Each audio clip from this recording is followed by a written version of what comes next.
Ikalabing-siyam na kabanata. May nagsabi kay Joab na umiiyak ang hari at nagluluksa dahil kay Absalom. Nang marinig ito ng mga sundalo, natigil ang kasayahan ng kanilang tagumpay at napalitan ito ng pagluluksa.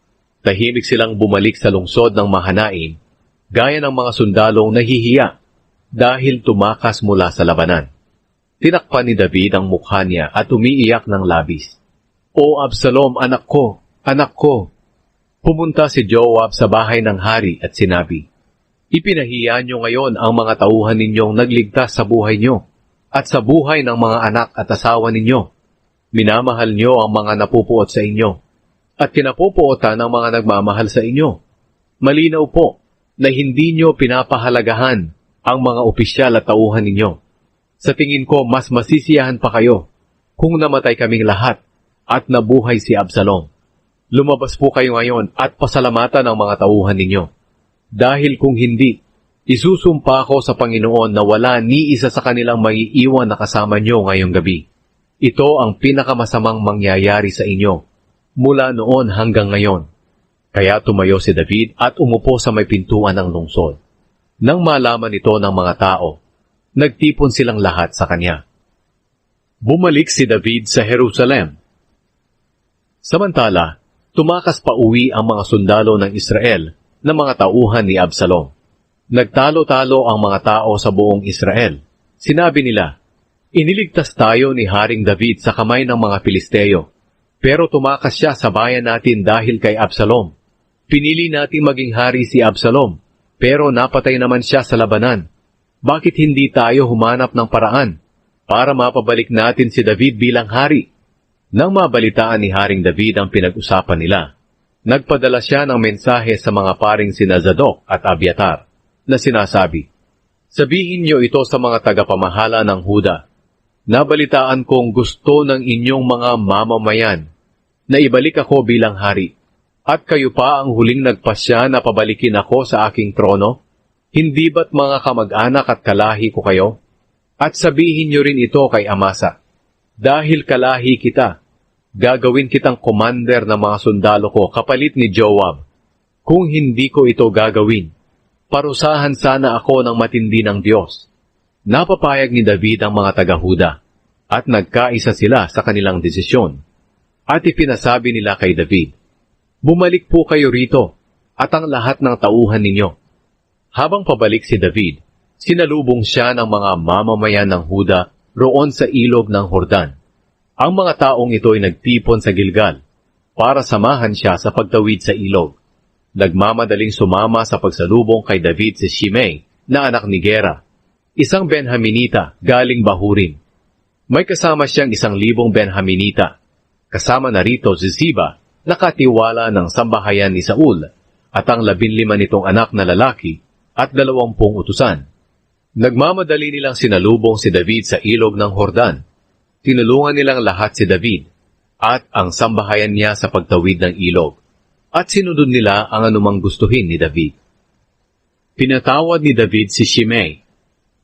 Nang patawid pa lang ng ilog ng Jordan si David, nagpatira pa si Shimei sa harapan niya bilang paggalang, at sinabi, "Mahal na hari, patawarin niyo po ako. Kalimutan niyo na po sana ang masamang ginawa ko sa inyo noong umalis kayo sa Jerusalem. Inaamin ko po na nagkasala ako, mahal na hari. Kaya nga nauna akong dumating dito, kaysa sa ibang mga lahi sa hilaga para salubungin kayo." Pagkatapos sinabi ni Abishai na anak ni Zeruya, "Hindi ba't dapat patayin si Shimei dahil isinumpa niya ang piniling hari ng Panginoon?"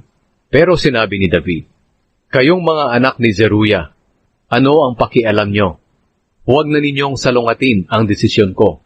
Ako na ngayon ang hari ng Israel, at walang taong papatayin sa Israel sa araw na ito." Kaya sinabi ni David kay Shimei, "Isinusumpa ko na hindi ka papatayin."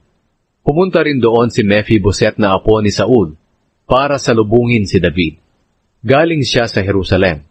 Hindi pa siya nakakapaghugas ng paa, nakakapag-ahit ng balbas, at nakakapagpalit ng damit niya mula nang umalis si David sa Jerusalem hanggang sa matagumpay na nakabalik ito. Nang makarating siya roon, tinanong siya ni David, Mephiboset, bakit hindi ka sumama sa akin? Sumagot siya, Mahal na hari, alam ninyong lumpo ako. Sinabihan ko ang utusan kong si Ziba na ihanda ang asno para makasakay ako at makasama sa inyo. Pero nagtraidor siya sa akin. At siniraan niya po ako sa inyo na hindi ako sasama. Pero nalalaman niyo ang totoo. Dahil katulad kayo ng anghel ng Diyos, kaya gawin niyo kung ano sa tingin niyo ang mabuti. Dapat ay papatayin niyo na ang buong angkan ng lolo ko. Pero binigyan niyo ako ng karapatang kumain kasama ninyo. Kaya wala na po akong karapatan pang humingi sa inyo ng pabor. Sinabi ni David sa kanya, Huwag na nating pag-usapan ito.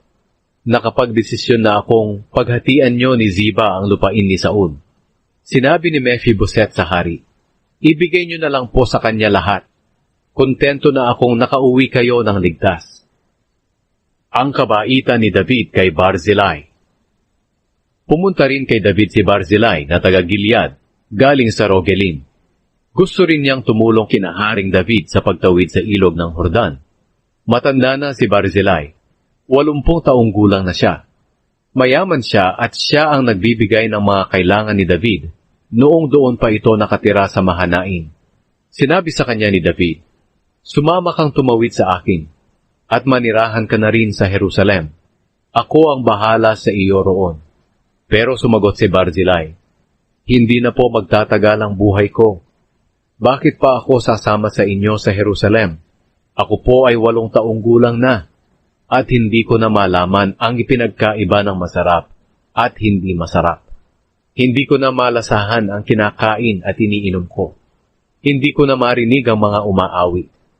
Magiging pabigat lang ako sa inyo, mahal na hari. Maliit na bagay lang po ang paghahatid ko sa inyo sa Jordan.